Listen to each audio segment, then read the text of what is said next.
Today I wanted to do just an update, further review of the Specialized Diverge E5. I believe that's the model. I have it in the description. It's a 56 frame. It's got the Tektro brakes, Shimano Claris shifters. It's a 2x, this is 1, 2, 3, 4, 5, 6, 7, 8, 2x8, so 16 speed.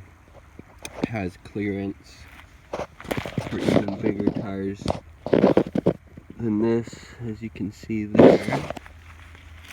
You know, you could even throw like some cyclocross tires on it, something like that. And if I had some of those on for this, out here on this kind of muddy single track, I think I'd be doing fine. I mean, it still does okay, but obviously, you know, slick tires on mud, not the best combination, but most of this trip's been on the road, so it's okay. This is just a short little detour. So strengths of this bike, does awesome on the road, and because it has, you know, slightly bigger tires and the disc brakes, it can handle, you know, potholes, rough road, you know, gravel on the road, you know, any type of debris. It's cruises right along, and you know, I can still average a pretty good clip on it as well. So it does really good on the road. Also, like flat, or I shouldn't say flat, but like railroad grade, you know, bike trails that are gravel or hard pack, it does awesome. Just cruises right along on those as well. And then single track that starts to get a little, so not like this isn't too bad. This is just really muddy. Does fine on this. It's when it starts to get steeper and more technical, so more like rocky or rooty, that type of stuff, then it starts to have some issues as far as not enough brake power, I don't think, for that type of environment, as well as, you know, the tires going fast down rooty or rocky stuff, and especially at this tire pressure at 80 psi, it's not going to be doing the best. But that said, you know, that makes sense. This bike is going to do much better, you know, on the road, on gravel, fire roads, that type of stuff, and still can handle that slightly more technical stuff. But that's, you know, if you're going to be doing a lot of that riding, then maybe a hardtail mountain bike, you know, would probably make a lot more sense. But I've mainly been using this for the road and to connect to trails and parks, that type of stuff.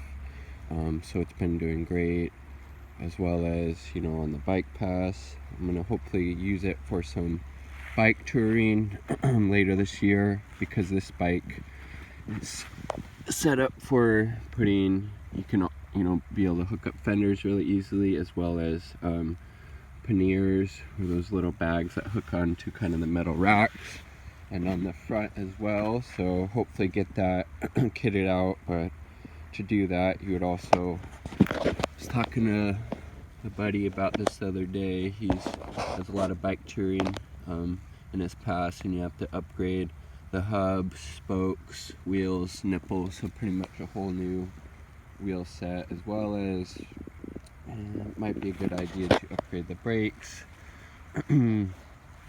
Also, the salesperson at the bike shop, he's a super cool dude. I bought this from Center Cycle in Renton, Washington. Very helpful. They let me test ride the bike. They helped me get it fitted the right way, as far as like seat adjustments and handlebars and stem and everything. Super helpful. Highly recommend that shop if you're in the kind of greater Seattle area and looking for a new bike. But they recommended replacing the pedals, because these are kind of plastic and just pretty entry level, so that might be the next upgrade, because I mean, you don't want to be 50 miles away from cell service or replacement parts and not be and have a broken pedal or something. So probably do that. It's got pretty comfortable setup for me, at least. What is that? 50 5.0 is in the stem. Not sure what that means. I'm assuming some type of measurement for the height. But yeah, cool shifters. Again, the cables are routed in the frame. Got a nice clean look. Keeps them, out of harm's way, if you will. I got one bottle hooked up for now. Have another one hooked up in the summer. This is winter time here in the Pacific Northwest. And yeah, I would recommend getting, I need to do this would be definitely my next upgrade, would be getting some fenders, and at least have them on till probably June here in the Pacific Northwest, honestly, just because, especially in the rear, when it's wet, it will kick up quite a bit of water and really get your back, and your shorts or pants or whatnot pretty wet, and that's not ideal, obviously. But yeah, super cool bike. I've had a lot of fun on this. I probably put in a solid at least 200 miles, probably more, honestly, because this will be, once this ride's over, 50 miles in the last like 4 days. No, closer to 60 actually. So yeah, at least a couple hundred miles on it. No issues at all. It's run smoothless. Definitely gonna give it a cleaning soon, and then send it into the bike shop, because I have 6 months free maintenance, so have them give it a once over, take advantage of that. But yeah, have you rode a Specialized Diverge, either this model or the other ones? I can only imagine how fast the higher end ones are with the carbon frame. This has a carbon fork. I think it's just the aluminum frame, which is fine. It's all I could afford, and it's still pretty sick. But yeah, this thing smashes pretty good. I can only imagine ones with lighter wheel sets and lighter frames and higher end gear sets, electronic shifting and all that cool stuff. So yeah, have you rode this bike or any of the other iterations of it? I'd love to hear your thoughts and impressions, because, and what if you have this particular model, what would you upgrade first on it? I'd love to hear that as well.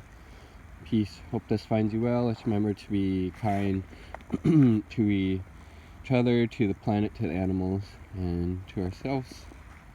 And I hope you're able to